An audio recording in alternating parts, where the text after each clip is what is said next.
बच्चा लोग, क्या हाल है मेरा लाल। सारे 10th वाले जो पास होकर के 11th में जाने वाले हैं, तो आप लोग बेसिकली 11th में चले गए, मान लो 10th खत्म हो चुका है आप लोगों का। भले ही अब लॉकडाउन चल रहा है तो ऑब्वियस सी बात है, क्लासेस तो आपके स्कूल में ना एडमिशन्स हुए हैं, ना आपका 10th का रिजल्ट आया है, और ना ही आप प्रमोट हुए हो पूरी तरह से। ऐसे आप मान के चलो आप प्रमोट हो चुके हो, तो टाइम वेस्ट करने से कोई फायदा नहीं है। इट्स अ बिग टाइम कि आप अपना सिलेबस स्टार्ट कर दो। मैं आज से मैथ्स का सिलेबस स्टार्ट कर रहा हूँ क्लास 11th का।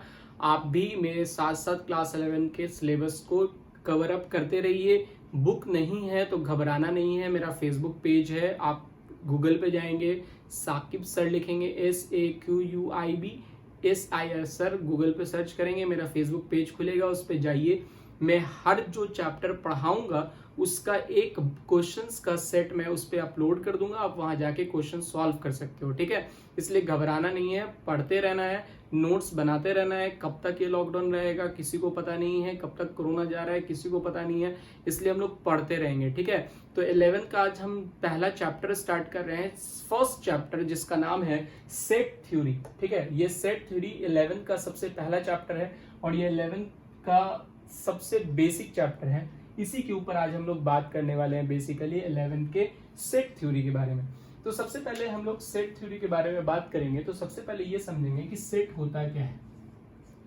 बोलता है सेट क्या होता है, बोलता है बच्चा सेट इज वेल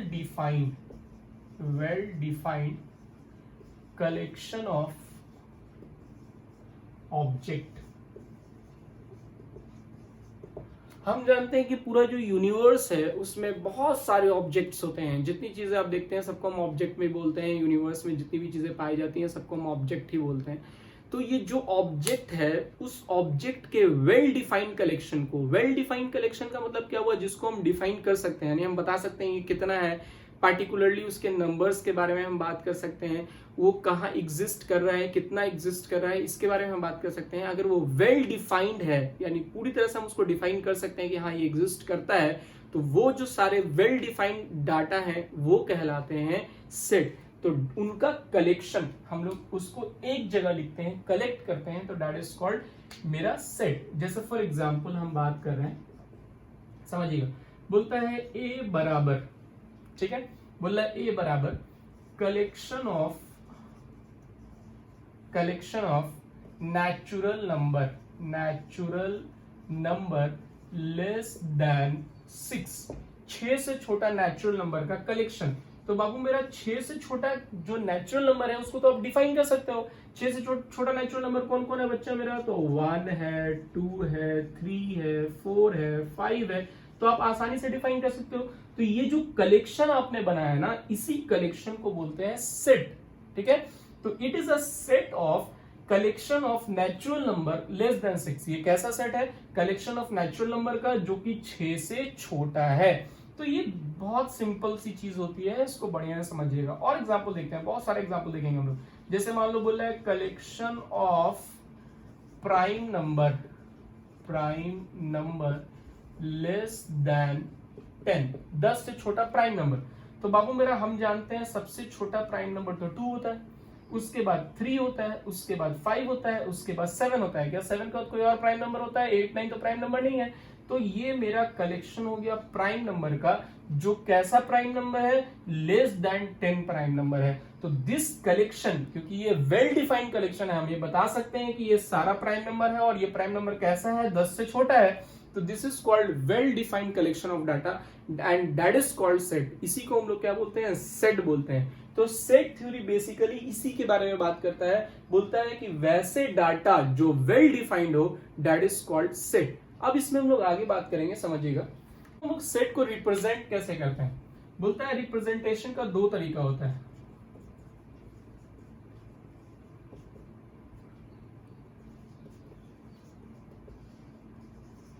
दो तरह से बेसिकली सेट को रिप्रेजेंट किया जाता है, समझिएगा। सबसे पहला जो तरीका होता है रिप्रेजेंट करने का, जिसको हम लोग कहते हैं रोस्टर फॉर्म।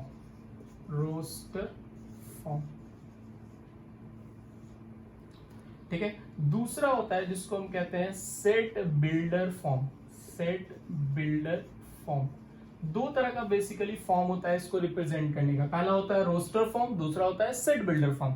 ये जो रोस्टर फॉर्म है ये कैसा होता है समझिएगा, एक एग्जांपल लिख रहे हैं, समझेंगे, बोर्ड पे ध्यान देंगे। बोलता है ए बराबर बोल रहा है कलेक्शन ऑफ होल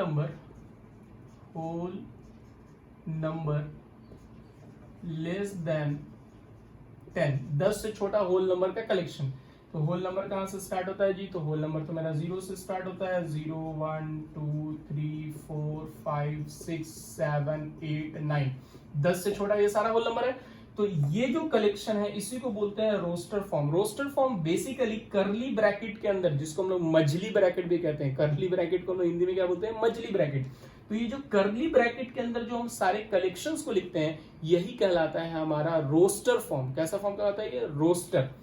अब रोस्टर फॉर्म से आएंगे सेट बिल्डर में। अब देखो सेट बिल्डर फॉर्म क्या होता है, जैसे यही क्वेश्चन है collection of whole number less than 10, इसको हम सेट बिल्डर में कैसे लिखेंगे, तो सेट बिल्डर बेसिकली फंक्शन के फॉर्म में लिखते हैं। समझिएगा, सेट बिल्डर में इसी एग्जांपल को, सेम एग्जांपल को हम सेट बिल्डर में लिखा है तो कैसे लिखेंगे, तो लिखेंगे a बराबर x, इन सबको किससे दिखा देंगे, x से दिखा देंगे, जहां पर, इसका मतलब होता है वेयर, क्या मतलब होता है, दो डाउट का वेयर, वेयर मतलब जहां पर। तो हमने इन सबको दिखा दिया x और लिखा जहां पर वेयर x, फिर से x लिखा, बिलोंग्स टू, इसका मतलब क्या होता है, बिलोंग्स टू, इसको हम लोग क्या बोलते हैं, बिलोंग्स टू, ठीक है। इसको बेसिकली हम लोग ऐसे करके ऐसे लिख देते हैं, ये होता है बिलोंग्स टू। तो हमने लिखा x जहां पर वेयर x बिलोंग्स टू, सबसे पहले किससे बिलोंग कर रहा है, होल नंबर से, तो हम लिख देंगे w, यानी किससे बिलोंग कर रहा है जी, होल नंबर से बिलोंग कर रहा है। एंड x जो है वो कितने से छोटा है, लेस देन 10, तो लेस देन का साइन देंगे, 10 लिख देंगे। This is called set builder form. देखो ये रोस्टर फॉर्म है जिसमें सारे एलिमेंट को, यानी उसके अंदर आने वाला जितना भी एलिमेंट है, जितना भी ऑब्जेक्ट है, सबको एक जगह कलेक्शन बना के लिख दिया करली ब्रैकेट के अंदर, तो that is called roster form. और उसको अगर इस फॉर्म में यानी फंक्शन के फॉर्म में लिखा कि x जहां पर x belongs to w and x less than 10, इसका मतलब है कि वो उसको बोलते हैं सेट बिल्डर फॉर्म। ये सेट बिल्डर फॉर्म में रिप्रेजेंट कर रहा है और ये किस में फॉर्म कर रहा है, रोस्टर फॉर्म में रिप्रेजेंट कर रहा है। और एग्जांपल समझते हैं, जैसे मान लो कहीं पे दिया हुआ है a बराबर कलेक्शन ऑफ प्राइम नंबर, मान लेते हैं प्राइम नंबर लेस देन 15, 15 से छोटा प्राइम नंबर। सबसे पहले रोस्टर फॉर्म, बच्चा मेरा रोस्टर फॉर्म को कैसे रिप्रेजेंट करेंगे, तो रोस्टर फॉर्म में जब हम इसको रिप्रेजेंट करेंगे प्राइम नंबर लेस देन 15, 15 से छोटा, सबसे पहला होगा 2, फिर 3, फिर 5, फिर 7, 7 के बाद क्या आएगा डायरेक्ट, तो 11, 11 के बाद क्या आएगा 13, 13 से बड़ा तो कुछ नहीं होगा क्योंकि बाद में 15 आता है, तो 15 तो प्राइम नंबर ऐसे भी नहीं होता है और हमको 15 से छोटा चाहिए। तो ये सारा मेरा प्राइम नंबर का कलेक्शन हो गया लेस देन 15, ये रोस्टर फॉर्म।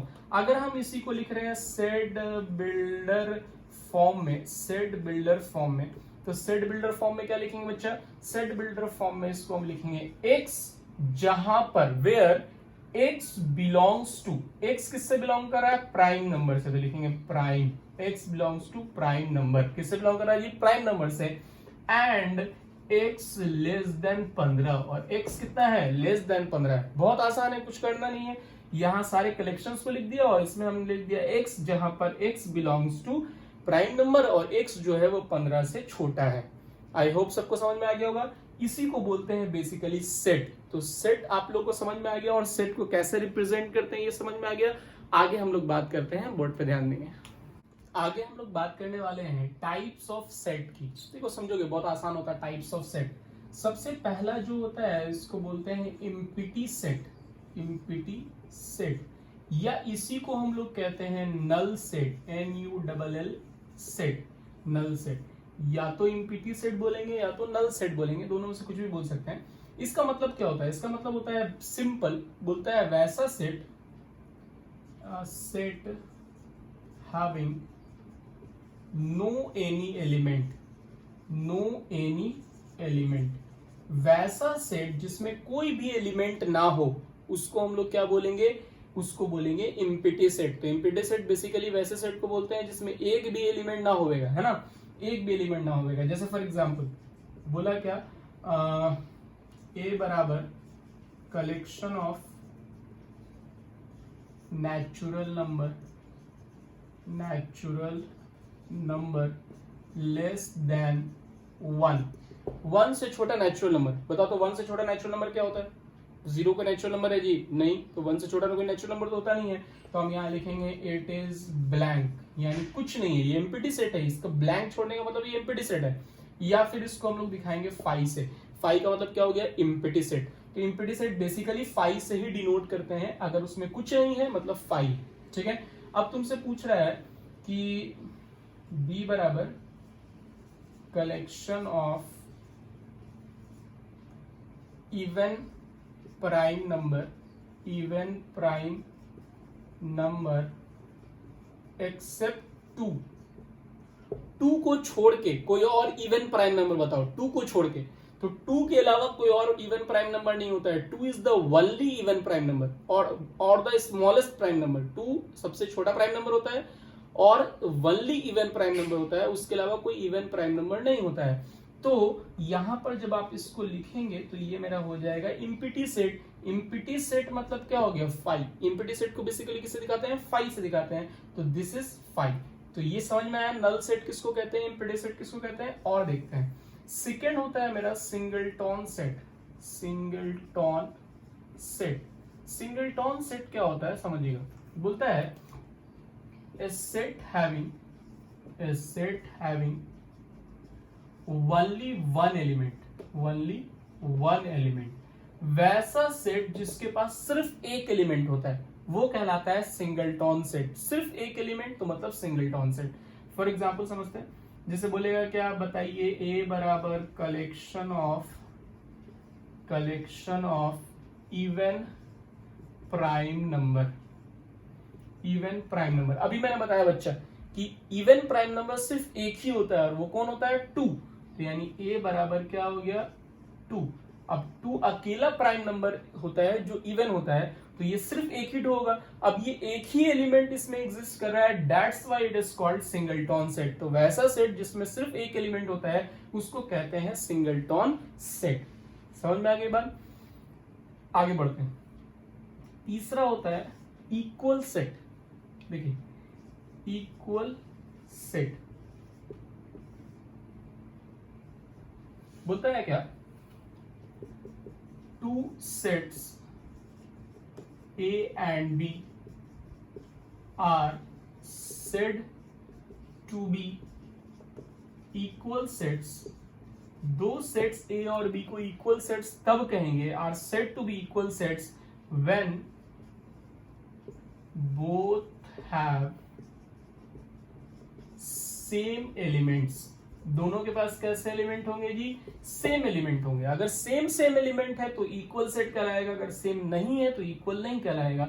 जैसे मान लो फॉर एग्जांपल ए जो है उसके पास है 2 3 5 7, तो बी जो है बी के पास भी सेम होना चाहिए। भले वो पहले कुछ भी लिख दें 5 7 3 2, उससे मतलब नहीं है, लेकिन सेम होना चाहिए। 5 इसमें भी है, 7 इसमें भी है, 3 इसमें भी है, 2 इसमें भी है, सेम नंबर भी होना चाहिए और सेम एलिमेंट भी होना चाहिए, तब वो कहलाता है दोनों इक्वल। यानी A is equal to B, यानी ये एक दूसरे का इक्वल सेट है, यानी A सेट B सेट के बराबर है। ये मेरा थर्ड टाइप है, that is called equal set. आगे देखते हैं।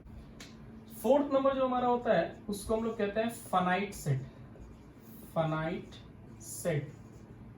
सेट क्या होता है वो समझिएगा, बढ़िया बोर्ड पे ध्यान देंगे। फाइनाइट सेट क्या होता है? बोलता है is set having definite number of elements. वैसा सेट जिसके पास डेफिनेट नंबर ऑफ एलिमेंट हो, डेफिनेट मतलब फिक्स्ड नंबर ऑफ एलिमेंट हो, उसको हम लोग कहेंगे फाइनाइट सेट। समझिएगा, जैसे मान लेते हैं, बोला हमने क्या, कोई भी एग्जांपल, जितना भी अब तक हमने एग्जांपल देखा कोई भी एग्जांपल ले सकते हैं फाइनाइट सेट में आप। Collection of whole number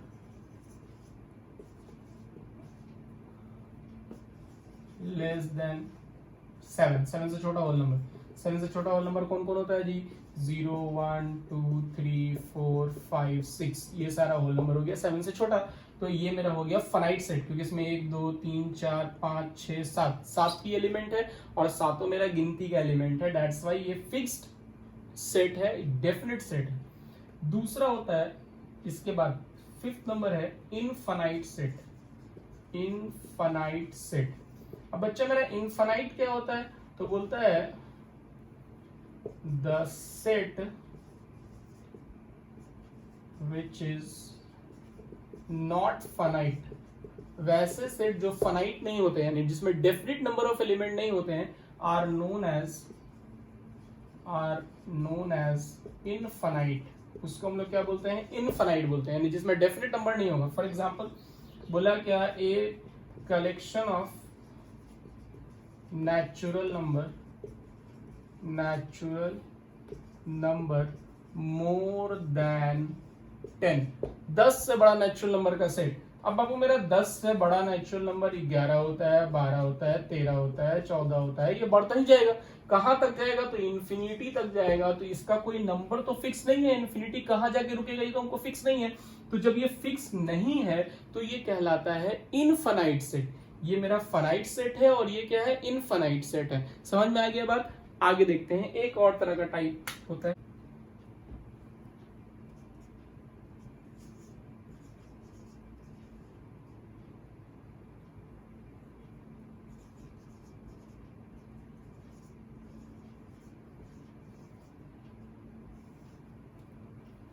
six number मेरा होता है इक्विवेलेंट सेट। अभी इक्विवेलेंट सेट क्या होता है, बोलता है two sets having same number of elements. दो सेट जिनके नंबर ऑफ एलिमेंट सेम होते हैं, नंबर ऑफ एलिमेंट सेम नहीं होगा, नंबर ऑफ एलिमेंट सेम होगा, वो कहलाता है इक्विवेलेंट सेट। जैसे फॉर एग्जांपल, जैसे मान लो किसी ए सेट में दिया हुआ है 2 3 7 9, ठीक है, और बी सेट में दिया हुआ है 1 5 4 6। अब देखो इसमें जो नंबर्स हैं ए में वो है एन ए बराबर 4 एलिमेंट है, और बी में जो है वो भी 4 एलिमेंट है। अब ये दोनों का एलिमेंट का नंबर सेम है, तो एन ए जो हो गया वो इक्विवेलेंट टू एन बी हो गया, यानी एन ए जो है वो एन बी के बराबर है। Number of element in A number of element in B के बराबर है, तो ये इक्विवेलेंट कहलाएगा, इक्वल नहीं। और अगर साथ साथ ये दोनों एलिमेंट भी सेम हो जाएगा तो ये इक्वल भी कहलाएगा, और इक्विवेलेंट तो खैर है ही है क्योंकि दोनों सेम है। तो ये था हमारा टाइप्स ऑफ सेट। आज की क्लास में हमने सेट्स के बारे में बात किया कि सेट बेसिकली होता क्या है। सेट क्या होता है, well defined collection of data are known as set. उसके बाद हमने बात किया कि दो तरह का फॉर्म होता है, एक को बोलते हैं रोस्टर, दूसरे को बोलते हैं सेट बिल्डर। दोनों को कैसे रिप्रेजेंट करते हैं इसके बारे में बात किया। फिर हम लोगों ने बात किया टाइप्स ऑफ सेट के बारे में। तो आई होप ये वीडियो आपको समझ में आया होगा। समझ में आया तो लाइक और शेयर करो अपने 11th के सारे दोस्तों के साथ, चाहे वो आपके स्कूल्स के दोस्त हों या कोचिंग के दोस्त हों, उन लोगों को इन्फॉर्म करो। क्लासेस स्टार्ट हो गई है, ज्वाइन कर ले यहाँ ऑनलाइन, ठीक है। और जो भी ग्रुप मैंने बनाया है, आपका 11th का एक ग्रुप बना हुआ है, मेरा नंबर नीचे दिया हुआ है, उस नंबर पे आप मैसेज करो, ग्रुप ज्वाइन करो। बॉयज के अलग ग्रुप हैं, गर्ल्स के अलग ग्रुप हैं, आप ग्रुप ज्वाइन करो और ग्रुप ज्वाइन करके डेली पढ़ते रहो। ग्रुप में भी हम आपको क्वेश्चंस वगैरह सेंड करते रहेंगे, आप उसको बनाते रहेंगे। घर नहीं बैठना है, पढ़ते रहना है, ठीक है। फिर क्लासेस खुलेगी तो क्लासेस में हम लोग कंटिन्यू करेंगे। फिलहाल जब तक लॉकडाउन है तब तक ऑनलाइन पढ़ते रहिए। मिलते हैं नेक्स्ट वीडियो में। हम लोग डेली एक वीडियो अपलोड करते रहेंगे। आपका काम है उसको पढ़ना, नोट करना और उस पर क्वेश्चंस बनाना, ठीक है। तो मिलते हैं नेक्स्ट वीडियो में, तब तक के लिए टेक केयर।